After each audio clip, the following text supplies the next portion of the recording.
Whether you're outside grilling, changing diapers, or just trying to catch a breath, the Young Dad Podcast is your spot for real conversations about fatherhood, manhood, and everything in between. I'm your host, Jay, and I sit down with dads, experts, and everyday men to talk about the joys, the struggles, and the lessons that come with raising kids and building a meaningful life. From mental health and relationships to faith, family, and the funny stuff only dads understand, YDP is here to remind you that you're not doing this alone. So grab a juice box, grab a snack, kick back, and join the conversation because fatherhood doesn't come with a manual, but it should come with a podcast. Now imagine taking your kid to the ER knowing something is wrong, but then just being sent home. 2 days later, your child collapses, septic, unconscious, and fighting for their life. Today's guest lived that nightmare. Her son spent more than a month in the ICU, underwent multiple surgeries, and walked away with permanent injuries, all because the warning signs of sepsis were missed. This isn't a story about tragedy. It's a story about a mother who refused to be silent. It's about advocacy, accountability, and the truth every parent must know before walking into a hospital because in moments that matter most, your voice might be the thing that saves your child's life. So, whether you're outside grilling, relaxing, chilling by the fireplace, or mowing the lawn, changing dirty diapers, whatever you're doing, wherever you're at, I hope you're getting a moment to sit down and relax and listen to your favorite podcast. And of course, thanks for being here and tuning in. Today's guest is Risa, award winning entrepreneur, mother, business strategist, and fierce patient safety advocate. In December 2023, her 11-year-old son was discharged from the Dallas area ER despite clear symptoms of sepsis. Within 48 hours, he collapsed in septic shock and spent more than a month in the pediatric ICU at Cook Children's, undergoing multiple life saving surgeries. He survived, but with permanent injuries that changed the trajectory of his childhood. Instead of letting tragedy swallow her, Risa turned this into purpose, fighting for parental awareness, hospital accountability, sepsis recognition, and resources to help families protect their children when medical systems fail. So, make sure you grab your juice box, grab a snack, and let's jump into the conversation today. And of course, Risa, welcome to the show. For having me. Of course. And so I guess kind of going back here, a awesome story. We're gonna jump right into it. But let's go back to before December 2023, and 2 years ago is when we're recording this to prior to it happening, or 2 years later from it happening. Even though it'll come out much later, we're about 2 years post, so it's still very fresh, very recent, very new. Still, I'm sure that December time does carry some extra weight when it comes to thinking about this. But what did life look like before for your family, for your son, for just everyday life for you guys? Just a regular family. He was a fifth grader. Things were going well. He was starting tackle football, which is what he loves. And we're just everyday family, right? Working, going to school, vacation, just the things, right? Yeah, definitely all the normal kid stuff, family stuff, right? Stuff that we're doing every single day. And I wanted to talk about that part too because it's like it's important because it's like this is literally could happen to anyone, right? Kind of as a precursor here. Like you're just living regular day-to-day life, working, coming home, going to school, sports, all that fun stuff, right? Well, I think as a parent, we don't ever think that our kids could get that sick that fast. Yeah. And so I guess what happened as when he first got sick or when he first got injured or first ended up in the hospital? What was the precursor to being there? So December 15th of 23, we actually took him to Methodist Southlake to the ER. We knew the president. We were comfortable with the hospital because he had the flu. So we went, they gave him an IV. We go home. We kind of, the flu, right? We keep him hydrated, keep him, well. And so then he started doing better. And we went and did our usual volunteering that we do right before Christmas. And then the 23rd, 22nd, 23rd, he really started to regress. He was so different because he had gotten better. We thought we were over the flu, and then he just suddenly got sick. I mean, he could barely walk around, vomiting, fever, very lethargic. So we called our pediatrician. This is 2 days before Christmas. She's like, go to the ER. So we go. They do as a non-doctor. I'm looking at it. Hey, they're doing EKG. They're doing labs. They're doing things that I would presume they're supposed to do. And they say, hey, he's fine. But at one point, they had asked Nicholas to do a urine sample, and he said, I can't pee. And Again, not a doctor here, but she said, "Don't worry about it. It's just a virus. He'll pee when he gets home." Looking back with hindsight, we know that that's a huge red flag. But so we go home not knowing anything but a virus. And They then, usually, like, make you pee though, like, even if you don't have to, they, like, wait until you do, or at least make you try. Every time I've gone to the doctor with my kids or, like, for myself, or if I had to do a urine sample, it's like, we're gonna get the sample. If we yeah, need one and the doctor ordered it, then we're gonna get one. well, the doctor said she didn't need it. They closed out the order and they sent us home. We were there a little under 2 hours. So Christmas morning, our oldest son, who at the time was 21, he is home from school, and he said, I have to wake him up. And I'm like, he's really tired, doesn't feel well. And he said, no, my gut is telling me I need to wake him up. And we can look back and know that that probably saved his life, because when he gets up, we finally get him downstairs, and the doctor just told us it was a virus. So my husband and I are like, hey, you need to eat and buck up, and let's try to shake some of this off and drink, Mhm. and the things that we do, because again, we never think our kids are that sick. And Well, it's also so, Christmas too, like, you would think there right. would be some just, like, natural energy wanting to, like, get up and be excited and run and jump around and open even if you're sick, like, I think anyone, even if they're sick or feeling crappy, maybe the flu or something, like, I think most kids are gonna do everything they can to power through that, especially at 11 years old, right? Because you And still have a he lot of childhood left. Yeah, and of course we had lots of gifts and things, and Mhm, he could not open any of them. But one of his complaints at on the 23rd, and still again on the 25th, was he felt very dizzy. He kept saying dizzy, and I think it was probably disoriented. He just didn't know the right word. mhm. And so I said, okay, let's take your blood pressure, and go to take his blood pressure. And it was so low, I thought the machine was broken. So I'm trying to put new batteries in it. And I turn and look at him, and Jay, he is gray and yellow at this point. And I, I second guess myself, because that doctor told me it's only a virus. Yeah, So I called our pediatrician at home, and I said, I'm sorry to call you early Christmas morning, but I think there's something else wrong. And I told her the symptoms, and she said, pack a bag, go to Cook's right now. And that's what we did. So my husband pulled us up to the ER bay, and we were getting our son out, and he says, don't leave me. And I said, I'm not leaving here until you leave. And they met us at the door. And within about 5 minutes, maybe 6 minutes, we were in a code, and there was probably 15 clinicians of some sort in that room. well, And I'm like, what is happening? And mhm, they said he's in septic shock, and he's he's sick, and I couldn't understand it. And they put us in the ICU at one point, and at some point they had him on a ventilator, and they took him off because they needed him. At that point they started to figure out that it was strep A, and that it was essentially had a blood infection. And so they took him off of it so they could tell them where it like hurt. And all of this was just so foreign to me, because I'd never thought that this could happen, especially to a child. But Nicholas ended up, throwing up a pint of blood, and he's a very spiritual and religious young man. And when he looked at me and said, "It's okay if I mhm. die. I'm okay with that. And Jesus is here, and I see Jesus as That's Lamb." crazy.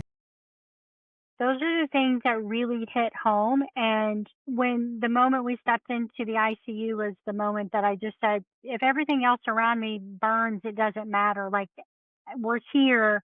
I mean, he was really sick, Jay. It was tough. It's tough Yeah. to hear your No, baby say, "It's okay if I die." no, that's insane, and it's I think a lot of the elements, like, one of the key things I think to touch on here, and we'll touch on a bunch of things, but I think the first and foremost, right, is when we're told by medical professionals, like, "Oh, yeah, it's just a virus, like, he'll be fine," kinda thing, like, we trust that, like, 90+%, right? So it's like, okay, they took their test, they did their things, probably fine. It's interesting though, because if you go back and you research and you look up about septic shock, if they would have done the urine test, they could have caught it. Well, 'Cause it so would have shown up in the urinary tract. At least it can show up there. sure. Probably about after Nicholas probably had 4 or 5 surgeries, and we're on about day 11. I asked somebody, I said, I need you to tell me what happened. 48 hours before we came here, they told us it was a virus. Mhm. And one of the doctors pulled me aside and started showing me those records from the third. I, who am not a doctor, could tell that the EKG was, he should have had a cardio consult. He was already having cardiac issues because it said on there, consider, these things. His bilirubin was already high. His kidney function, he was in stage 3 kidney failure. She chose to ignore those. His blood pressure was low. His heart rate was high. His blood pressure was low. He had and met Sears criteria. She should have taken the next step, but instead she Yeah. withheld all of that information. Even if she would have told us, we could have went somewhere else, but she chose to withhold the information. And that's where we started learning a lot of lessons. That just doesn't make sense though at the same time. It's like, how can a doctor just choose to withhold all that? Like, it's unethical in every way, To me, it's 100% criminal. unethical. Absolutely. No, it's criminal, it's unethical, it's shady, it's malpractice, it's every word you can think of, right? Because it's like he showed literally all the signs. He showed so many signs. I mean, kidney failure, like all the things you just mentioned, like it all was there, There right? And was like you his think that, liver, oh, he can't pee, like that can't pee because his kidneys are failing, right? right. And And like the it's labs showed that his kidneys were failing, and his EKG showed that his heart was already in distress. There were so many signs she didn't tell us. So as I'm sitting there trying to absorb all of this, I started some processes about getting HHS or CMS involved, and they did an on-site audit. And not only did they confirm everything that we had, figured out and that she had never told us, but they received 2 violations or 2 deficiencies for that. And what makes it even more astonishing is when we filed our malpractice suit, they denied those documents ever existed. They denied she did anything wrong. And right now we are in the discovery process, and Methodist refuses to give us one document. They won't give us anything, that's nothing. crazy. Won't Those are even I give mean, us their sepsis protocols. those are your records. I mean, they can't withhold them. But and the kidneys Well, failure we is know a that. big yeah, the kidneys failure is a big part of sepsis too. That's like a clear sign, like brain changes, confusion, altered mental status, him saying he was dizzy, disoriented, you know, just yeah, absolutely crazy. And it all started with the flu. Like there wasn't like do you guys know like I mean obviously probably not from like the records and stuff, but like from when he went to, like, in the couple weeks prior, did anything happen in between those 2 weeks, or did it just kinda get progressively worse, or wasn't getting better, or did it just kinda hit on the 23rd? So, a couple of things that we put together was one, the hand that he received the IV in on the 14th was the first joint to break out with septic arthritis. So that's where Mm, it colonized first. So the orthopedic said high probability that that's where it came from because he so it had came from, no like other open did it wounds. come from, like, the needle or something getting in the bloodstream at that time then? Like, is that, like, how it I don't I'm asking just because I don't know, but Yeah. is it because it was, like, an open wound, something got in there, or Well, would be that when either it wasn't cleaned properly or it wasn't covered properly. I have photos of that day just by happenstance, and um there is no cover on it, but I didn't notice it at the time. mm, But like, they didn't cover again, the IV that they gave him? on the picture that I have, it's not covered. Like, they didn't put, like, a gauze and, like, tape over they didn't do any of that. That's It has one, crazy. and we published the picture, it has one little piece of tape here and nothing covering the needle portion, the That's catheter piece. crazy.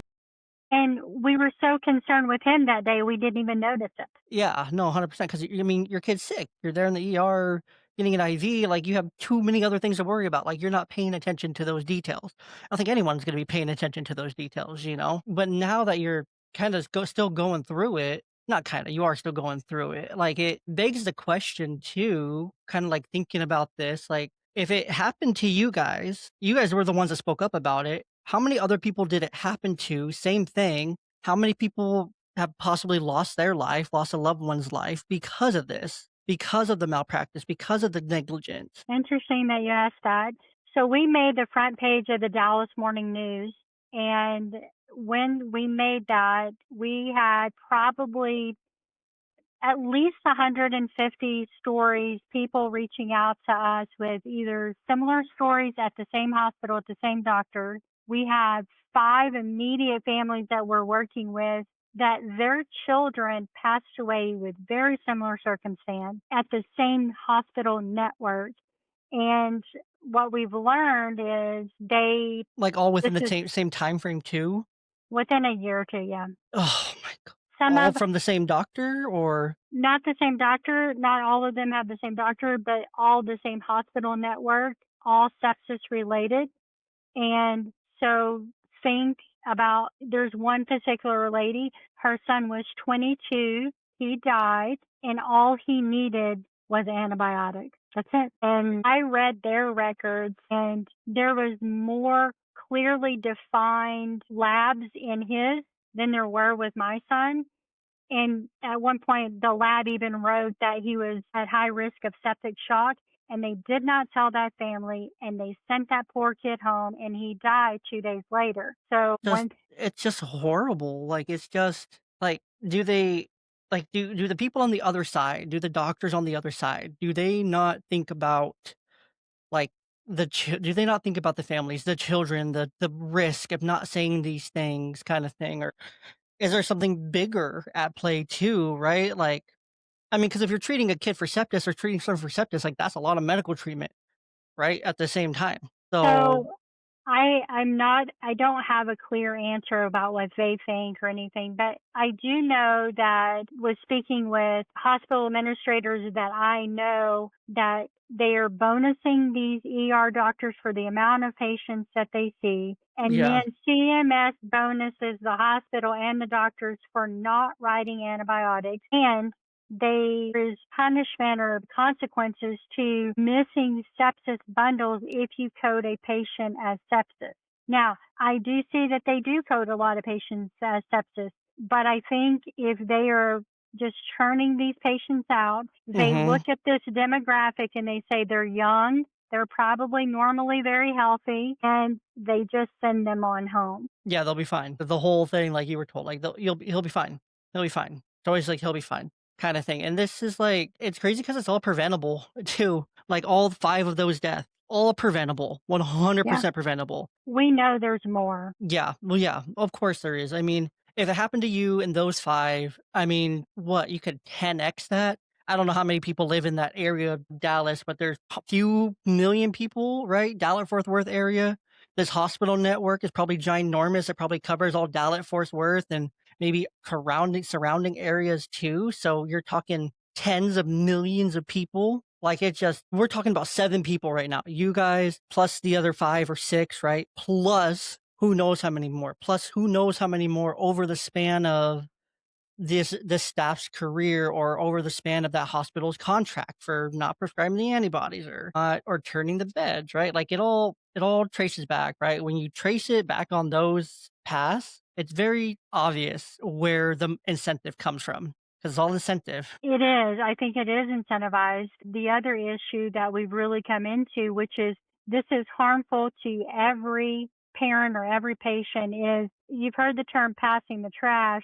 So what Mhm. happens is these doctors don't get reported like they're supposed to by state law, and they don't get into the National Practitioner Database. And when they don't do that, they can go practice someplace else, and you don't know who the doctor is that you're seeing next. You don't know what their history is. Yeah, because it's all just erased or looked over because, new network needs more doctors, and they'll do anything to get them in the door, right? And to be able to meet with their clients and be able to meet with the patients that they have waiting on their waiting lists and things. Yeah. It's exactly that's again part of the problem. Mhm. So, we're really pushing back on the medical board at this point because I feel like there's a lot of white coat immunity going on. 100%. And so we're pushing back on them. We're pushing back on the hospital system because they've done such a great job with their legal team of, this is a cost of doing business. And when they do that, they have them sign NDAs and then they become, isolated cases instead of collective when we Yeah. know there's a collective. But unfortunately for them, I have five other moms, their children have died. They don't care about the money. Yeah, they're not in it for the money, they're in it for justice. They're in it for accountability, right? That's what they're in it for because people, even doctors, even though, they're put on this, I don't wanna say pedestal or like they're above people, but they're held in this light like, yeah, they're a doctor, like they should be right like 90% of the time what they're talking about, right? Like they should know 90% of the time like what they're talking about because they went to all this school, all this practice, like they spent the last 12, 16 years like becoming a doctor. So it took a lot of work. They paid a lot of money to do it. Like, yeah, it's like it's a respectable, distinguished kind of position, career, right? Like same as a lawyer. Like if we talk to a lawyer, we're gonna trust that they're giving us the right legal advice 90+% of the time, right? Same for a doctor, lawyer, any of these like esteemed positions. Like we have a firefighter come to our house. We expect them to put out the fire, right? And if they put out part of the fire, but only let half the house burn when they really could have put out the whole house and saved most of it and done minimal damage, and it's like, what why did you only do that? Or it's like a police officer. There's two criminals, but they only arrested one, and they just let the other one go away, run off kind of thing. It's like, why are we only doing part like about that person. There was a fire, there was another criminal, there was this, that, and the other but you did nothing about it. So, but yeah, It's been tough fighting back, owning a business. We've had a lot of people in our community very unhappy about it. That I'm pushing back because hospitals obviously big donors, and I mean, there's been some very nasty things said about me, but I have thick skin, so it's all good. But yeah, it's unfortunate because that's why other people don't speak out. yeah, yeah, because of the legal pushback, right? Like they can pay for the cream of the crop lawyer, right? The average person Yeah. can't. So they know, okay, you want to press us? Here's this lawsuit. Bring it on, kind of thing. It's like they basically feel safe. They feel untouchable. They tell the doctors, "You're untouchable. Just hit your numbers, hit your incentive, hit your bonuses, turn the beds, turn everyone out, in out, in out, in out, in out, kind of thing, right?" And Because that's it's where they make money. It's exactly, cheaper for exactly. them to pay, $5 million a year in legal fees than it is to, admit and take care of those pieces, in my opinion. No, 100%. When it's just because they wanna keep people sick, right? They're incentivized to you mentioned they're not incentivized to prescribe antibiotics. Like, they want to keep people sick, they want to keep people coming back, they have to keep the business running. What keeps a hospital running? Sick people. Sick people get people they're around sick, and it's never the never-ending cycle of that, and it sucks. It sucks for the average person, it sucks for all 5 of those moms who lost their kids. It sucks for you, because Nicholas, he robbed of the rest of his childhood, you Yeah. know? And so he had multiple life saving surgeries, like, what so we got to the right where, there's we got off track here, so let's get back to Nicholas and kinda his story. 15 plus medical professionals in the room, you have no clue what's happening, no one's telling you what they need to do, they kinda tell you afterwards a little bit, but then there comes the surgeries, updates, waiting, kinda what was next after that. A lot of the days are kind of just jumbled together because we were there for Yeah. so long. Every day was something. He had septic arthritis in his hip and his wrist, and they had to do two clean outs each.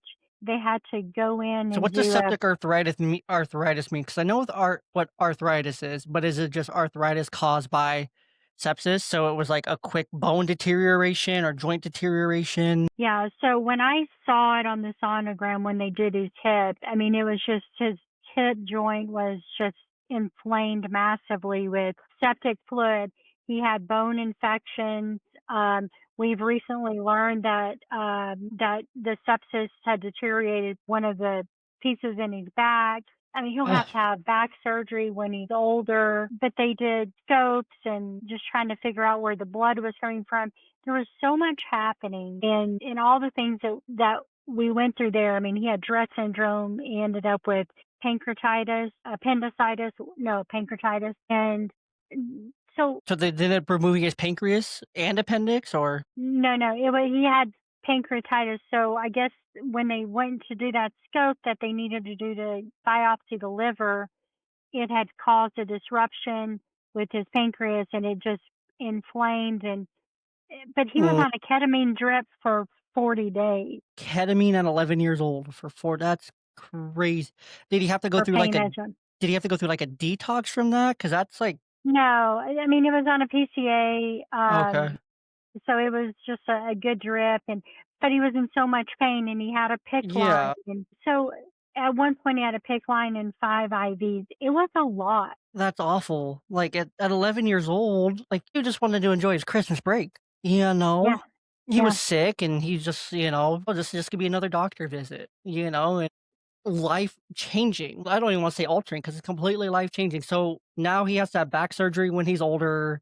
Is he able to eat the same, walk the same, play the same, live the same? Like, what kind of impact has it had on his like day to day? Well, we've had to change. I mean, we really now limit a lot more of what he eats. He has to exercise more because keeping those joints healthy and with his liver and his kidney, just he doesn't get to go and eat all the junk food that normal teenagers do. He's adapted to that fairly well. One of our biggest things that we had to overcome was post hospital. The first time we had to go back and get blood, which was like a week later, it took us about 4 hours because the anxiety was just killing him. I mean, Yeah, he was absolutely. Because last the time he went in for freaking 3 months, yeah, right? yeah, so it was a lot, and so we've slowly started to overcome that, but we've also, now we fly to the Mayo Clinic. I go from Texas to Minnesota to get him the best doctors because we also learned that the sepsis caused a heart issue for him and it reduced his heart function by 14%.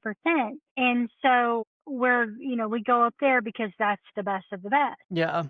So is he still in pain? Is he still like struggling day to day? Does he live a somewhat normal life? No, Or so it's a fairly normal life. I mean, we have to watch what he eats and keep yeah. things balanced, but know what the future holds, right? Because later, when he's 35 and 40s, when his liver damage and stuff is really going to I show mean, up. so that stuff will catch up to him naturally, right? So does that like kind of put him at like a shorter life expectancy then? Like, is there risk that he could? And I don't, obviously, this is probably something a real conversation that you've probably had with your husband and with him probably at this point because I'm sure there's been questions, but like, there's a possibility that it could catch up to him when he's as he develops through puberty, as he fully develops a brain, 25, right? That Yeah, he may not get to live a full like normal life without it catching up to him sooner than later. right. So one thing that was beneficial to Nicholas was he is a bigger boy, right? He's tall. He's 13 now, and he's about 6'2", 220. So he's Okay. a big kid. So he was Yeah. big at the time. So that was one big thing in his favor. That probably But kept him alive longer because if he was a little 4'11", little stick figure, then he would have gotten him who knows how quickly. because he lost 30 pounds, but the CDC says a large percent of people post septic shock that spend more than, I think it was 15 days in ICU with septic shock typically die within 2 years. He made But it past the 2-year mark almost. almost, right. And so every time for me, every time there's a cough or there's something or, my knee hurts or my back, It's like a that grab your keeps chair kind of thing, like, "Do we need to go? Is it like, do we are we going to the hospital?" And I'm sure it's very uncomfortable and a lot of sleepless nights for you guys, I'm sure, and yeah. I With his blood pressure being high from, the kidney and stuff, so when he has a headache, we have to kind of decide, is this a blood pressure headache? So we got to take blood pressure, or is this allergies? And we have to work through things. We've ended up getting a concierge doctor that can answer those questions right away, which, by the way, is mm, not cheap, but No. very helpful for us because, I mean, that's my kid. Yeah, because you don't again, you don't wanna miss it, because, I mean, I think there was part of sepsis too that leads to, like, the brain changes too. He So, he obviously, struggles. at, like yeah, at 11 years old and, your brain gets cut off of energy and life, and your body's just in pain, and it's everything's inflamed, like, your brain doesn't develop the same, like, you're having all these trauma wounds and surgeries and doctors and hospitals and everything, and, like, him just saying, like, it's o mom, it's okay if I die." Like, that changes, anyone that would change, right? But at 11, just barely starting puberty and starting, like, the fun part of life being a boy, sports, tackle football, like, starting to become like a young man, like, that completely alters the brain. It does, and, we had to have him tested, and so his cognitive and short-term memory function had decreased, and those are long-term effects. It's a post-sepsis syndrome type deal, Yeah, and and we are paying to clean up their mess. which isn't fair to you because you didn't make the mess, right? They made the mess. They didn't disclose those details to you. They didn't treat it. They didn't take the time to do their due diligence. They committed malpractice. Like, it wasn't you didn't ask for this. You didn't show up to the ER and say, "Hey, I think my kid's sick. I was told I was fine, but can you check? And if you see anything, just don't tell me." And don't forget to bill me. Yeah, don't forget to bill me extra and all this They stuff, and I did. want this to last a really long time, and, I want his life to be changed starting tonight. Can you do that for me? It's like you asked, like, I don't think anyone goes into the ER with their kids saying any parts of that whatsoever. If someone does, they're absolutely sick, but I don't think anyone realistically goes into that with that kind of mindset. No, they don't, and, it's insult to injury that they did overbill us, and they have treated us this way, and that they have really just doubled down when those are supposed to be, it's a hospital, you're supposed to be able to trust. And so our biggest piece about this whole thing is advocacy on Mhm. ask for those lab results. Don't leave until you have them in your hand. Highly recommend recording the doctor. Those things have changed me because of the mom guilt that I feel because I feel like I should have known better. But the thing is, like, as parents, we're not trained on this stuff, like, there's no training for it, right? And we're built and we're fed all throughout our lives, kinda like we've talked about a few times, right? Like, they have a white coat, they're a doctor, they're in this position, right? Like, we can trust what they say. Even though that's why I keep saying, like, 90% because there has to be some room for human error. There has to be room for humans to be human. Humans Well, can be really shitty. that's true. But the thing is they've closed that gap with the systems that they use now with AI, the alarms. There was codes going off, and we can only assume because they won't turn over the audit log that they Mhm. turned those buttons off Yeah. Yeah, no, because it they tells you go if off. you yeah, and it tells you if you're hitting those criteria, and their refusal to turn them over tells us a lot about the Tells you fact that everything we're you need to probably right. know. And the basic guidelines of what their system should be says it should have went off. Yeah, because I mean, it's not like we're talking about a case like a situation from 2010 or 2002 or the 90s or anytime previous to, let's say, 2010, right? Like, we're not talking about any time before that. We're literally talking about 2023, 2, 3 years ago at this point, right? Like, Yeah, 2 2 years years ago. ago. Like, Yeah. 2 years ago is what we're talking about. 2 years ago, like, people, like, hear that, like, this all happened within the last 2 years. Multiple children died in the last 2 years. Multiple people have died probably within more than those we know about, or you know about, or you've shared tonight, have died within that last 2 years. Like, it's only 2 years.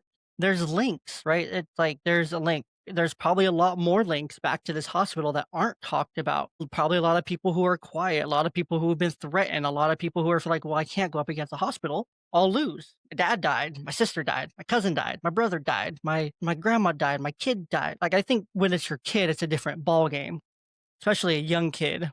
It's gonna change everything. But There's probably a lot of people like, "Yeah, but my sister got sepsis after she went to the hospital, she just wanted to get an IV," or she went to the ER and then she got sepsis and she passed away. These stories are a lot more common than we think, Well, but people don't sepsis talk is about them one because of they the just number one killers. yeah. But we don't talk about it because we're just so used to like, "Okay, well, they probably didn't miss anything. They told us everything was fine and, just things happen," kinda thing, and I think we write a lot of things off to things happen. But these are avoidable things. These are things Absolutely. that shouldn't happen. I lived in India for 10 years in my 20s, and I there, in my opinion, we receive better health care there than we did here. Yeah, and that's sad too because our medicine is far more advanced, allegedly. Um, right, I've gotta give us some disclaimer in all this, but no, it's awful that this happened and even that this happened to you, your family, but I think you're doing all the right things to turn it around, so, post septis now, post the septic the recovery, Nicholas returning to school, life, everything, of course, with a lot of changes to his life, what's kinda been we've kinda talked about the fallout, but how have things progressed in the last 2 years?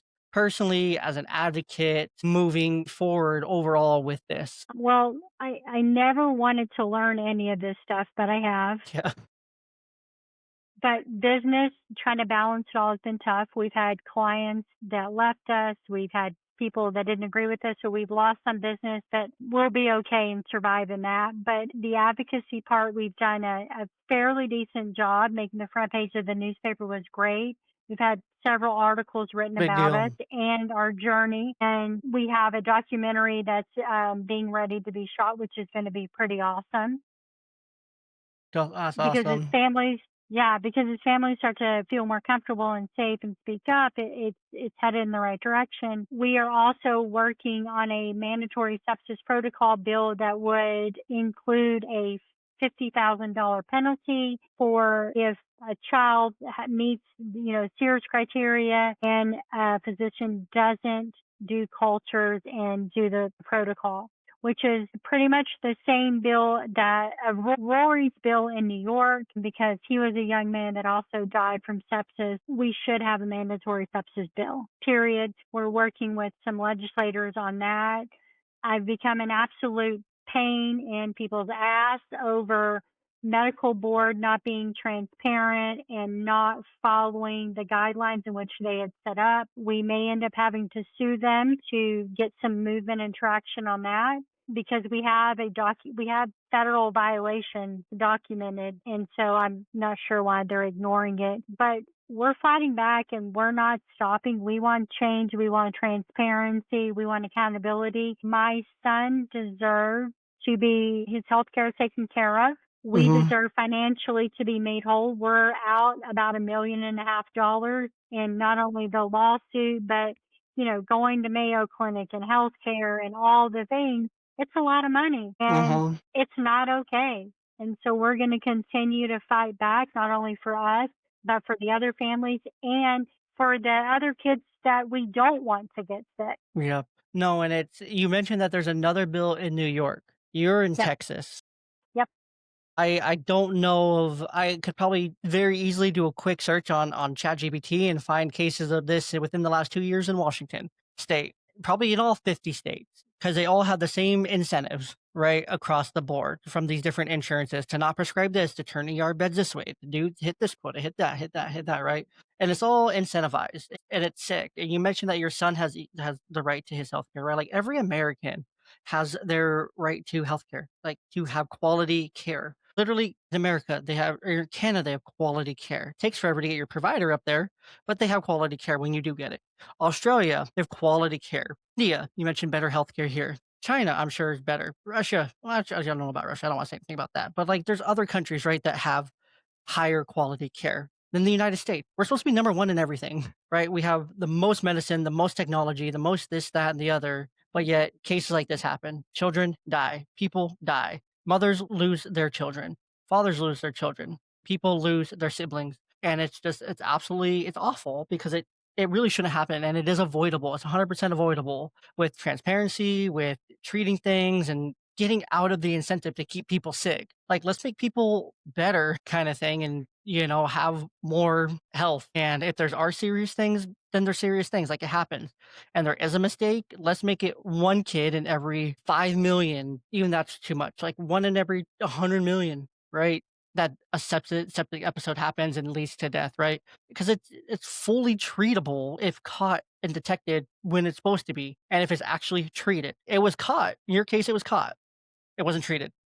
It was ignored. Yes, and this will not change until healthcare prioritizes patients over dollars. Yeah, which I mean, that's when you get into the human aspect of everything, right? Like, that's where the human part comes in, right? Where there's like, "Oh, well, money though, money," because doctors have hundreds of thousands of dollars in medical or student debt to pay off, right? So But they'll take the this money. a lot of hospitals, but this particular hospital is run as a nonprofit. Their CEO is making over $3 million a year before bonuses, and their hospital administrators are making, I don't know, five, $800,000 a year. They are choosing to, instead of doing the right thing and saying, "Hey, you know what? We messed this up. We're going to fix this." I actually did a count today, and I think over the 2011, they have 54, I believe, if I counted correctly, 54 federal deficiencies with their ER healthcare. Like, a nonprofit hospital, the CEO makes $3 million a year before bonuses. Like, that's the problem. That's the problem, because when it's not for profit, you get to keep a lot more money and pay yourself very well and pay administrators very well. And when you pay people enough money, because most people have a number, if you meet that number, they'll sign any NDA. They'll do whatever you pretty much tell them to, as long as that money keeps coming. Same for the doctors. As long as you pay them and you make some promises, because you meet that number. Because most people, I'm not going to say all people, because it's not true, but most people have a number. All you got to do is hit that number, and they can in this industry, because when a doctor's coming out, they're desperate to start paying off that insane debt and to practice and to work, and they're excited and they think they can do it, and then they get caught, they get got, and they And get trapped. that's how they're keeping these families quiet as well Hmm. and wearing Yeah. them out and then paying them. Hmm. I mean, their legal fees on their nonprofit tax return was, I believe it was over $3 million. But I mean, if you're only paying 3 million in legal fees, and it's probably mostly hush money. Well, they've built out a playbook that using Texas law, which are very conservative and hospital friendly, they are able to get most of those cases thrown out. Our Hmm. case is one of the few. Currently, they have 25 active cases, and I bet they'll cut them down by half Yeah. just through the first processes. Yeah. Because even then, a lot of people have a number. A Yeah, lot of people have a number. They'll settle, or they'll give in because they don't want to keep fighting. They get tired, they get exhausted, they get worn out. And they'll say, "Hey, we'll dismiss all this. We'll even pay both sides legal fees. We'll pay you, a few $100,000. You sign this, we move on." yeah. And most people Well, are like at that point when they get there, because you just get worn down, you get beaten down in this process, it's and like, you're a the million and a beating. half dollars in. There's people who probably get a couple $100,000 in, like, "Oh my god, I can't do this. Realistically, I can't do this. I lost my job. I'm about to lose my house. I'm losing this, that, and the other. Like, I need to take the deal. I have to take the deal. And the deal's good enough. It's gonna pay off the house. It's gonna let me keep my job. It's gonna get me done with this. Like, it's not justice, but it's gives me back to life." And they know that. They very well know that. And so of course they're gonna take advantage. They're gonna do what they can to keep you quiet. And it's sad. It's really sad, but it's also that's reality, unfortunately. And it has to have a major change, Hmm. which I personally don't see coming. There's always been so much with the medical industry, and it's always been so backwards. There's always been so many questions, but it's like this is real. This is where it's at. This story is just one of the millions of examples of malpractice and being covered up and hush and money and all these other elements being involved. It's just one example, one of That's millions, why they gloat about how they're a number one safety hospital and whatever. It's been because their numbers will crazy to watch. reflect it. Their numbers Well, are going to reflect it, it's that they can self-reporting. exactly. because they're not going to report the legal stuff. They probably think some average person that sees like legal fees on a hospital's tax return is like, oh, yeah, they just have to staff lawyers and keep people, for legal cases in case someone challenges. It's probably all minor stuff, right? But it's stuff like this. It's the money that they're having to send people, lawyers that they're having to send to work on these cases to cover things up, to keep things quiet so it doesn't get out, so that they can report, oh, we're the number one safety hospital, to build that false sense of trust and to reel you in so that you keep coming. And every time you're sick, that they keep you sick, they're gonna get you and they're gonna keep you here, kind of thing. But unfortunately, that's where we're and it sucks. So overall, I guess like how have you guys like recovered and move forward, and how do you keep moving forward? It's tough. Christmas is obviously tough. So last year on Christmas Day, we all went skydiving to just That's awesome. we needed something to, we wanted it to be a Christmas. So we remembered this year we're going to go to New York, but it is some days it's very tough to keep moving forward, especially as I'm having to navigate this lawsuit and they throw ridiculous stuff at us all the time. But it is draining. But I have mom guilt that is fueling my fire. And I am relentless and I am not going to Absolutely. stop until we get something changed because this is not okay. Yeah, no, 100%. And honestly, Risa, like, I understand like where you're coming from. I think any parent would say feel the same guilt, like it was their fault, right? But I mean, you didn't know. And so I think that's one thing to take from this too. Like even just me to you, like it's not your fault. Like you didn't know. You not the average parent's not gonna know, right? And you did everything you could in that moment. You tried to take care of it. You made sure you got the help needed at the different times. A lot of it was out of your control. A lot of it was malpractice on someone else's things. Again, things that are out of your control. Naturally, there is going to be that guilt as a parent, right? That's going to set in there. But again, it's not your fault. You don't have Yeah, to carry that guilt. and logically, I know that it's just, mom, dad, that's the guilt that we all Yeah, it's feel. just the guilt. It's going to be there. It's going to be there regardless. But I just want to tell you, it's okay to forgive yourself. I appreciate that. Thank you. It's okay to forgive yourself. Um, I've been because in therapy for the past two Nicholas years doesn't too. blame you. Nicholas doesn't No, blame he you. doesn't. No, he doesn't. It's not your fault, kind of thing. And I think that's the most important. It, it is funny though. I've had people come at me, they're like, "Oh, you have Munchausen syndrome because you're obsessed with this case." I'm like, "It's my kid," Yeah, so I'm glad you get it. it's like you're not having anything else except for anyone would feel this way if their kid literally almost died. It definitely changed me as a person and how I do business and how I live life. Yeah, I think it changes everyone. And I did want to ask too, are there, and you don't have to answer this one. This is like a kind of very deep, but is there like a thoughts in your head sometimes like I may outlive my child? Like I very well may outlive my child and have to bury him one day, and that day could literally be in a year, 5, 10. I mean, we're coming up on 2 years, and statistically he's already beaten the odds, but, this gets slimmer and slimmer after that. So are there thoughts that go through your head? If there are, like, how do you, like, cope with those? Because those are terrible thoughts, but, I mean, they're real, and we're about keeping it real here. Yeah. So while we were in the hospital, that was never an option where my mind could go. I think the only time I might have thought it was when he vomited a pint of blood, A lot of but blood. it, Yeah, for and people yeah, that don't realize, like, a pint of blood, like, when you go and donate blood, that's how much blood they take. yeah. Imagine you throwing up that much blood. That's And, insane. and I caught it because he thought he was going to cough, and I caught it in one of those blue vomit bags. But wasn't until I started really digging through the case and looking at his records from Cooks did I realize how sick he was, and it took some time to sink in. I mean, I've been in therapy since he got out. He and I both have been, but reading the stuff from the CDC and talking with the CDC because he is a minority survivor, right? Because most kids don't survive because probably because they're small. Knowing that and knowing that, every time we go to Mayo Clinic and we see the liver doctor and he says, Nicholas, I'm going to tell you, you can never drink alcohol. It will kill you. And hearing those things and knowing, and then when we found out about his heart, that was probably one of the scarier pieces because we ordered an AED machine and to have to order something like that and to know what it's for is humbling. And I don't know that I know that if I lost him, I don't know how I can function. And keeping it real, I think God let him survive one for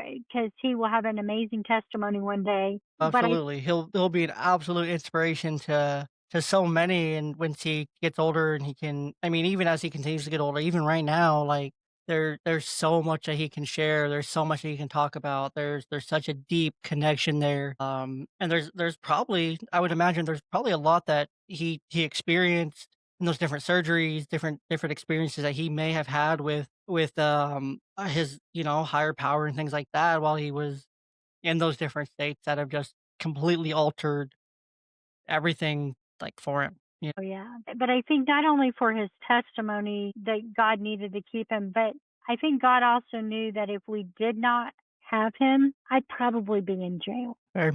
Yeah, and there's absolutely a reason too, right? Like, all of this to bring this to a close here, like, all this happened for some reason, right? Like, there's not a like, it all happened to you guys for a specific reason. Like, it happened to those other families too, right, for a reason, but it happened to you guys, and Nicholas survived for a reason. Haven't learned that reason yet. Doesn't feel like there's a light at the end of the tunnel, like, to find that reason.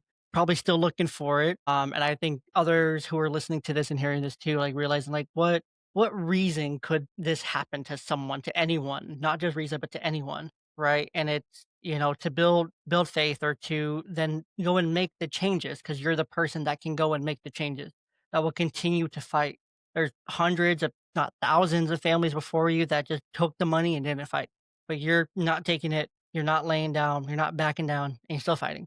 That's what happened to you guys, right? And then even for Nicholas, it hasn't happened yet, but there'll come a time where he needs to use this story and he'll be able to make a huge impact on hundreds of thousands of people, kids his age, kids that went through it themselves that are recovering, right? They'll look to him for inspiration, right?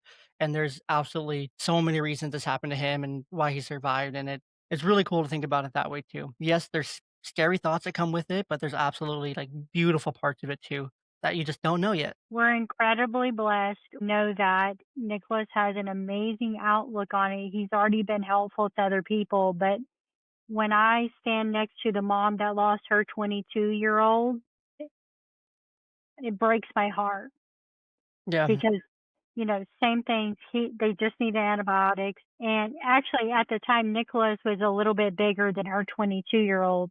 But I know that we are blessed and something amazing is going to come out. I don't know what it is, but something will, and we're okay with waiting.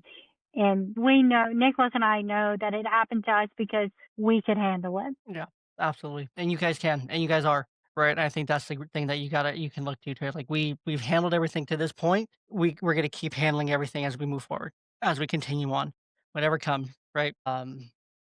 Awesome.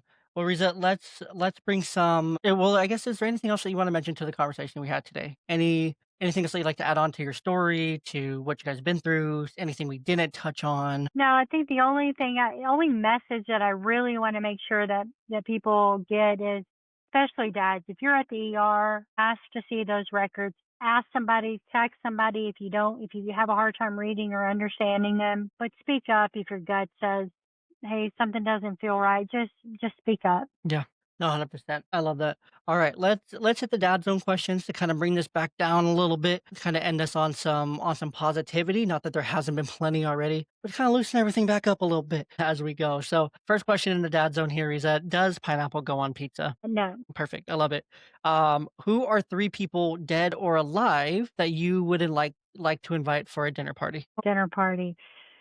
Matthew McConaughey, obviously, my grandpa and my Love it. grandma. Yeah. Love it. What is your guilty pleasure food? I discovered, I can't believe it, after 10 years of no Dr. Peppers, I discovered Bahama Bucks Pepper Paradise is amazing. And then couple it with some popcorn and just perfect snack. Love it. And then final question, the dad zone here. What is one piece of advice that you would offer to a new mom or dad that is age 18 to 22, just starting out their journey as a parent? Trust yourself. Love it. Love it. So now for the listener, for our CTRA, as we do every week here on the show, this is your clear takeaway or hope that you can take from this, with there's many, but medical negligence can happen to anyone. And advocacy is not optional, it's life-saving. Parents, you guys must be informed, vocal, and prepared long before an emergency happens. Listen to stories like this, doing your own research, being prepared, knowing what to expect. Even worst case scenario is good. It's okay to have those thoughts. It's okay to play those out. It's important to still have those thoughts though. If you, in reflection, I want you to have, if you walked into the ER tonight with your child, how confident would you feel advocating for them? I want you to sit on that. I want you to think about it. Think about where you're at, listening to this, kind of where you'd be at moving forward. And the action I want you to have take from this is learn the early signs of sepsis. For one, extreme pain, fever, low temperature, confusion, clammy, molded skin, rapid breathing or rapid heart rate, sudden deterioration, pain, kidney failure, not being able to eat, able to pee, throwing up blood, right? Like take those things extremely seriously and get your child help right away. Typically starts with just something very simple and it can lead to something very much worse very quickly. And then also another action for you is to write down your family's hospital advocacy plan, including what questions to ask, what information to demand. Make sure you get the lab results. Make sure you ask, and gather that plan. It's better to have it and not need it than to need it and not have it. Is always the best advice. And then Risa, if the people want to follow you, get in touch with you, where can they best find you? I didn't put it down in my notes, and that's my apologies. That's okay. We have a website, reasaspieces.com. So it's REASAPIECES.com. It has a link to Nicholas's story, and it's a newly built site, but we're doing it about advocacy, resources, and things like that. Love it, and we'll link that in the show notes, of course, for everyone too. So, Risa, huge thank you today for sharing your story, Nicholas's story, sharing your courage, and going to places with your story that probably were kind of uncommon for someone to ask. And I appreciate your openness with me today. It's so important, and it makes such a huge difference for you being able to share the blueprint of what you went through and how you've gone through it to use, or your experience for then someone to use as a blueprint for how they can get through it as well.